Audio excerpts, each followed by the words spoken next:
പേര് ജസ്റ്റിൻ എന്നാണ്. കാസർഗോഡ് ജില്ലയിലെ നീലേശ്വരം എന്ന് പറയുന്ന സ്ഥലത്താണ് ഞാൻ താമസിക്കുന്നത്. ഞാൻ ഈ ബയോട്ടോറിയം ബിസിനസ്സിലോട്ട് എൻട്രി ചെയ്തിട്ട് ഇപ്പൊ ഏകദേശം ഒരു 4 മാസം ആകുന്നേ ഉള്ളൂ. ഈ 4 മാസത്തിനിടയിൽ തന്നെ എനിക്ക് അമേസിംഗ് ആയിട്ടുള്ള പല റിസൾട്ടുകളും കിട്ടി. പ്രൊഡക്റ്റ് കൊടുത്തവരിൽ നിന്ന് വളരെ വളരെ നല്ല പോസിറ്റീവ് ആയിരിക്കുന്ന റിസൾട്ടുകൾ കിട്ടി. അതുകൊണ്ട് തന്നെ നമ്മുടെ പ്രൊഡക്റ്റുകളുടെ കാര്യത്തിൽ എനിക്ക് 100% ഉപരിയായിരിക്കുന്ന വിശ്വാസം ഉണ്ടായിരുന്നു. അപ്പോ എനിക്ക് ഇപ്പൊ പറയാനുള്ളത്, കഴിഞ്ഞ ഞായറാഴ്ച എന്റെ ഫാദർ ബാത്റൂമിലൊന്ന് തെന്നി വീണു. അപ്പൊ അതിനെ തുടർന്നിട്ട് മംഗലാപുരത്തുള്ള ഫാദർ മുള്ളേഴ്സ് ഹോസ്പിറ്റലില് അദ്ദേഹത്തെ ICUവിൽ അഡ്മിറ്റ് ആക്കേണ്ടി വന്നു. ഏകദേശം രാത്രി 1:30-2 മണിയാകുമ്പം ഹോസ്പിറ്റലുകളുടെ ICU ചാർജുള്ള ഡോക്ടർ എന്നെ വിളിച്ചിട്ട് പറഞ്ഞു, കുറച്ച് ക്രിട്ടിക്കലാണ് കണ്ടീഷൻ, ഓക്സിജൻ ലെവല് 65 ആ ലെവലിലാണ് ഉള്ളതെന്ന് പറഞ്ഞു. അപ്പൊ ആദ്യം ഞാനൊന്ന് പരിഭ്രമിച്ചു. അതിനുശേഷം ഞാൻ ഡോക്ടറോട് പറഞ്ഞു, സാറേ എന്റെ കയ്യിൽ കിടക്കുന്ന ഈ സാധനം പ്രൊഡക്റ്റ് കാണിച്ചുകൊണ്ടാ പറയുന്നത്, ഇതൊന്ന് എന്റെ അപ്പച്ചന്റെ കയ്യിൽ ഒന്ന് കെട്ടിക്കൊടുക്കാൻ വേണ്ടി പറ്റുമോ എന്ന് ചോദിച്ചു. അപ്പൊ അദ്ദേഹം ചോദിച്ചു, ഇതെന്താ സാധനം?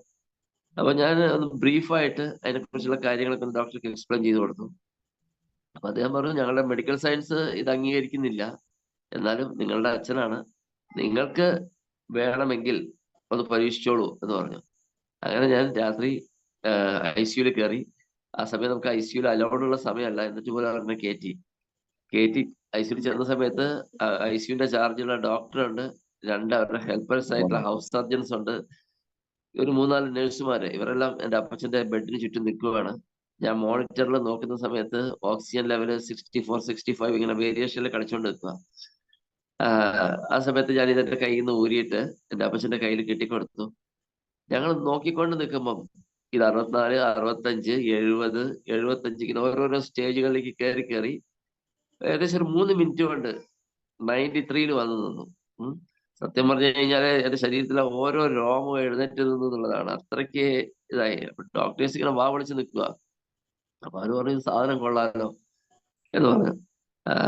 അപ്പം അതിനുശേഷം ഡോക്ടർ പറഞ്ഞു, എന്നാ പിന്നെ നിങ്ങൾ അതൊന്ന് ഊരി നോക്കൂ.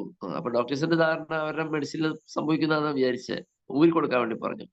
ഊരി കൊടുക്കുമ്പോഴും അതേപോലെ എങ്ങനെ കയറിപ്പോയോ അതേപോലെ തന്നെ സ്റ്റെപ്പ് ബൈ സ്റ്റെപ്പായിട്ട് താഴോട്ട് വരുന്നത് കാണാമായിരുന്നു. അങ്ങനെ ഞാൻ ആ സാധനം എൻ്റെ അച്ഛന്റെ കയ്യിൽ കെട്ടിക്കൊടുത്തിട്ട് ഞാൻ ഹോസ്പിറ്റൽ ICU ഇറങ്ങി വന്നു. എനിക്ക് ഒത്തിരി സന്തോഷവും ചാരിതാർത്ഥ്യമൊക്കെ തോന്നിയ ഒരു സമയമായിരുന്നു.